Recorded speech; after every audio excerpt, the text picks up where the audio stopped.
6.17 대책에 이어 7.10 대책까지 정부가 집값 안정화를 위한 고강도 대책을 잇따라 쏟아내고 있습니다. 하지만 부동산 시장의 상황은 정부의 기대와 전혀 다릅니다. 정부는 주택 공급 대안으로 태릉 골프장 등 군 부지를 활용하는 방안을 검토하고 있고 더불어민주당은 행정수도 이전 카드를 꺼내 들었습니다.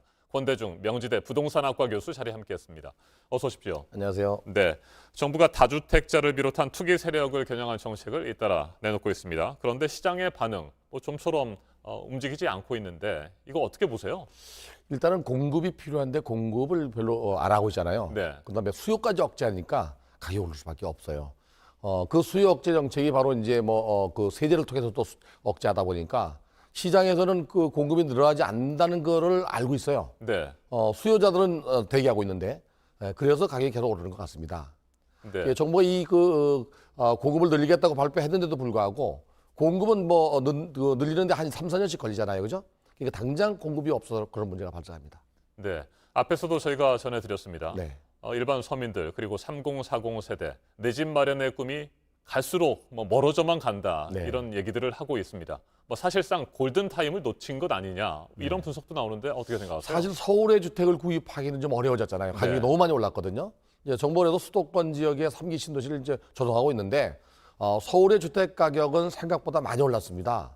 정부가 발표하는 지수는 14, 5%밖에 안 되지만 실제 피부로 느끼는 그 소비자 입장에서 볼 때는 30% 이상 올랐거든요. 그래서 지금은 아마도 올라간 가격이 다시 떨어지지 않기 때문에 골든 타임을 놓쳤다고 해도 과언할 정도로 좀 어려워진 상황입니다.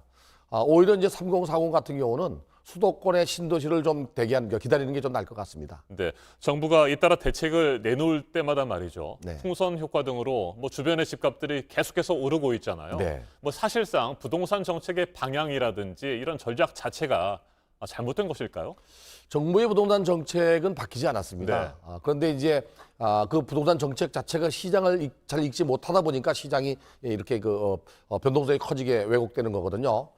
일단은 그 수요가 있는 것에 공급을 해야 되고 또 수요가 너무 많아서 공급이 부족하면 수요를 분산하는 정책을 동시에 써야 되는데 네. 서울만큼은 공급과 수요를 동시에 억제했거든요. 그러다 보니까 이제 그 부동산 가격이 오르는 겁니다.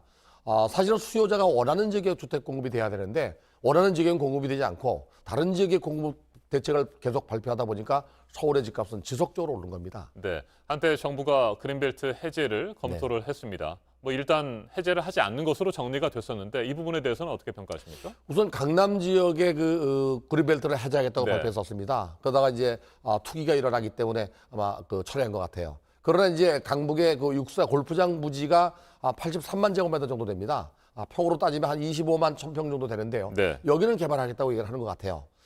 그 지역의 동쪽으로는 구리 갈매지구가 있고 북쪽으로는 남양주 신도시가 붙어 있습니다. 그래서 지역적으로는 좋지만은 강남이 아닌 지역이라서 그 정도 가지고는 주택 시장을 안정화하는 데는 턱없이 부족하죠.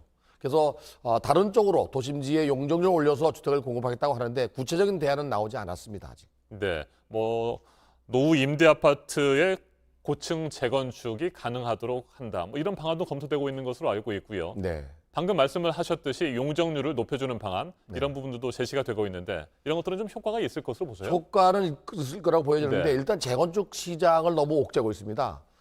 부장가 상한제도 적용 가능성이 있고요. 또 하나는 이제 안전진단도 강화하고 있고요.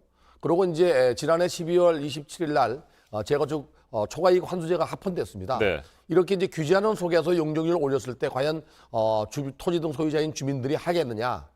또 한다 하더라도 이제 증가되는 용적률만큼 또 임대주택을 짓게 할 텐데 그래서 재건축을 활성화시키는 건 좀 지금 그 규제 상황에서 어렵고요. 재개발 사업은 가능성이 있습니다. 지난 5월 6일 날 정부가 서울의 주택을 7만 가구 공급하겠다고 한 그 내용 중에는 공공재개발 도입하겠다고 한 게 있거든요. 네. 공공의 재개발을 추진하면서 용적률을 올려서 그 올려주는 일정 부분을 임대주택을 공급하겠다고 발표했는데 이거는 가능성이 있습니다. 네. 그런데 용적률을 올렸을 때 문제가 서울시의 스카이라인이 지금 현재 2014년도 박원순 시장 당시에 49층에서 35층으로 내려와 있습니다. 이 스카이라인을 좀 완화해야 되고요. 주거지역의 용적률도 2004년도 종세분화 하면서 3종 주거 지역의 용적률이 300%였는데 250%로 낮춰져 있어요. 물론 이 정도 250%에서 200% 낮춰져 있고요. 이 용적률을 올리면 한 550% 정도는 올릴 수 네. 있거든요. 이렇게 올린다면 주택 세대수는 늘어날 거라고 보여집니다. 네, 서울을 비롯한 수도권의 과밀을 막고요. 네. 더 이상 늘어나지 않도록 하고 또 부동산 문제를 해결하기 위해서도 행정 수도 이전이 필요하다. 이게 지금 청와대나 더불어민주당의 생각인 것 같은데 네. 실제로 효과가 있을 것으로 보십니까? 저는 개인적으로 청와대나 국회가 네. 세종시로 이전한다고 해서 주택 시장이 안정화되거나 또는 세종시로 많이 이주할 거라고 생각은 안 합니다. 상징적 의미가 있을 뿐이지. 또 고위공무원들이나 국회의원들도 일가구 2주택자가 많잖아요. 네. 결국에 국회가 열릴 때만 세종시에 가고 서울에 있을 확률도 높습니다. 뉴욕도 그랬고요. 시드니도 이렇게 국회를 이전한 이후에 결국에는 반쪽 도시가 됐거든요. 국회가 열릴 때만 그쪽으로 가는 식으로. 우리나라도 아마 세종시로 국회가 이전한다 하더라도 그 국회의원들만 가는 거지 거기를 따라가는 시민들이나 또는 국민들은 없을 거라고 보여집니다. 네, 정리하는 차원에서 끝으로 한 가지만 다시 질문을 드려보도록 하겠습니다. 문재인 정부의 부동산 정책, 집값을 잡을 수 있을까요? 이미 올라간 가격은 내려오지 않기 때문에 잡을 수 없다고 생각됩니다. 우선 유동성 자금을 많이 줄여야 되고요.